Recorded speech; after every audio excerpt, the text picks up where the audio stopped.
Hey, it's Randy Patrick here with the cash flow bailout mortgage violation recovery system here. How you doing? Hey, just want to give you an update on some information I saw today on the news wires, internet out there.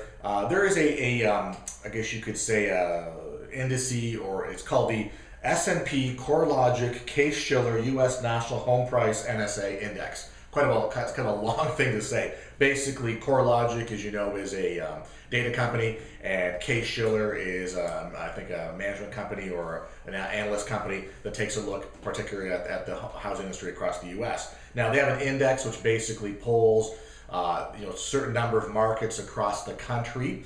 And what they're basically saying is that the index of those markets is currently within 0.1% of the record high of the index, which really means pricing points. And that was back in July 2006. So July 2006 was the highest, for a long time, I guess you could say, price point for average homes across the U.S., basically looking at their indices and their standards here. So obviously we've had the price increase, and then we had the meltdown and the trough. Now we're back up to less than 1%, like less than 0.1% of what was back in 2006. So I don't know whether you call that a recovery or whether you call that a looming housing bubble crisis coming up.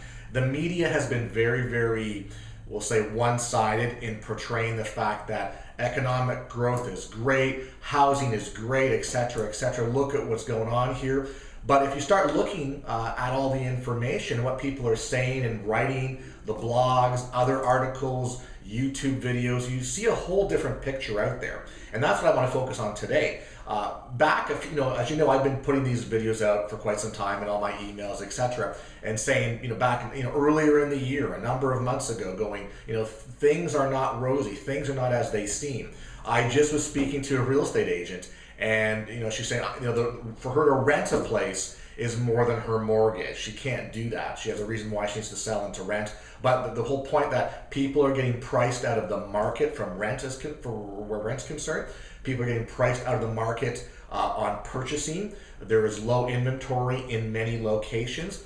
And to sort of further that, there still is and will be a number of foreclosures filed. Even though the numbers have dropped dramatically since the housing crisis, there's still a fair number out there. And it's not, exotic mortgages and disclosure issues and things like that. It's called personal economic situations. People cannot afford to live anymore, or for whatever reason can't afford their mortgage, and they're defaulting. So of course, foreclosures are still there. They've always been there. We're going to see an uptick coming very soon.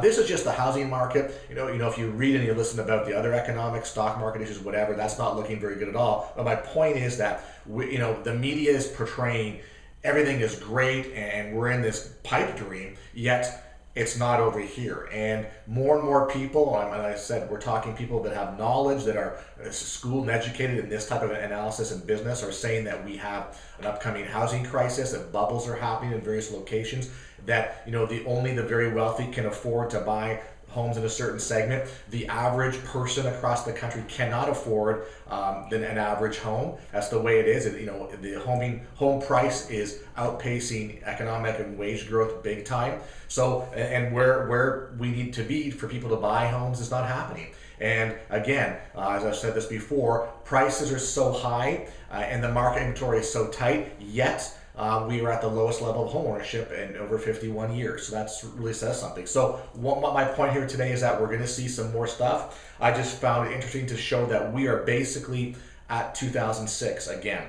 Everything runs through a cycle. Real estate has cycles. We've seen a complete cycle. It looks like we're going to enter into another cycle very shortly. So keep your eyes open, your ears open as well too, and see what happens the next little while. Remember what we do here. We work with distressed properties. We work with homeowners that are seeking mortgage solutions for loan modification, short sales, etc. We help recover money for them for those issues. We also do lots of short sales, and we can show you and help you, train you, and provide services that'll get you in the door to get that stuff done. So I think there's going to be a great opportunity coming very quickly, the next 1 or 2 months. Obviously, things are going to break after the election. We'll see what happens. But again, don't believe the media. Start going online. You can take a look at all the reasons why everything points to an upcoming housing crisis.